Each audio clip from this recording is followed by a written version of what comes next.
ఇది వర్మ విసిరిన సవాల్, బస్తీమే సవాల్. సెంటర్ నేను చెప్పను, టైం నువ్వు చెప్పొద్దు అంటూ వర్మ విసిరిన ఛాలెంజ్. వివాదాలతో అంటకాగి చిత్తశుద్ధితో తన సినిమాకి ఉచిత ప్రమోషన్ చేసుకునే రామ్ గోపాల్ వర్మ విసిరిన మరో బస్తీమే సవాల్ ఇది. ఈసారి వార్నింగ్ నేరుగా వంగవీటి కుటుంబ సభ్యుడు రాధాకి. మొదలా చివరా తెలియనివాడు ఏదో సినిమా పకోడీగడి సినిమా తీశాడని చెప్పి రక్త గూడు తినడానికి కక్కుతుపడే ఎదవ గురించి మాట్లాడాల్సిన అవసరం లేదు సార్. ఇది చరిత్ర తెలియదు, నాకు అన్నీ తెలుసు అని చెప్పి అనుకుని ఊరికి సొల్లు కబురు చెప్పేవాడు. వెళ్ళి డబ్బు కక్కుతుపడి చెప్తున్నాడు కదా డబ్బు నిజంగా నీకు అంత కొరవ ఉందని చెప్పంటే రంగారావు అభిమానులు అందరూ అడిగితే తలా కొంత పుష్టేస్తారు నీకు అసలు. ఆ డబ్బుతో నువ్వు జీవితాంతకాలం ఈ జన్మ కాదు 10 జన్మలు సరిపోయేంత డబ్బు ఇస్తారు నీకు అసలు రంగారావు అభిమానులు. వర్మ శైలిలో వెటకారంగా, వ్యంగ్యంగా, విచిత్రంగా రంగాని బోసిపల్ల మహాత్మా అని చూపించాలా?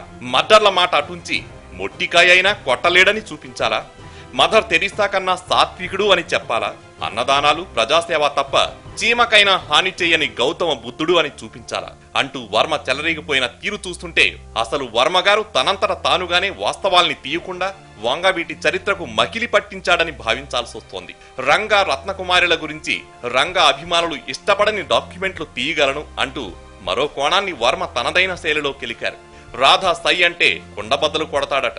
జీవిత కథల్లోని సున్నిత ఉద్వేగాల్ని చూపించానే తప్ప వేరొకటి కాదని అంటున్నాడు. ఆ రాధాలో రంగాలో ఉన్నది ఇప్పుడు బెజవాడలో ఉన్న రాధాకి 0.1% కూడా లేదు. నా సినిమా గురించి దుర్బుద్ధి ఉన్నవాళ్ళు నా దురుద్దేశం గురించి ఎంత అరిచి గీపెట్టినా చెప్పను. రాధా రత్నకుమారిల కంటే నేను రంగా వీరాభిమానిని, అతనిపై అపార గౌరవం అంటూ వర్మ వ్యంగ్య సమాధానం ఇవ్వటం బెజవాడని పరేషాన్ చేస్తోంది. వర్మ గారు ఆయన్ని తిడుతున్నారా లేక పొగుడుతున్నారా? అర్థం చేసుకోలేని దైన్యం. అంతేనా? నేను తీసిన వంగవీటి కరెక్ట్ కాదనుకుంటే మీరే తీసి చూపించండి అంటూ సవాల్ విసిరాడు. నన్నేదో చేసేస్తానన్నందుకు ఇదిగో నా కౌంటర్ అంటూ అంత పెద్ద సవాల్ విసిరారు వర్మ. ఈ సవాల్ ప్రతి సవాల్ వింటుంటే వంగవీటి సినిమా కంటే రియాలిటీలోని వాస్తవ సినిమానే బాగుందనిపించడం లేదు. ఇంతకీ వర్మ విసిరిన సవాల్ స్వీకరించి ఇంకెవడైనా వాస్తవాల్ని చూపిస్తూ సినిమా తీసే దమ్ముందంటారా?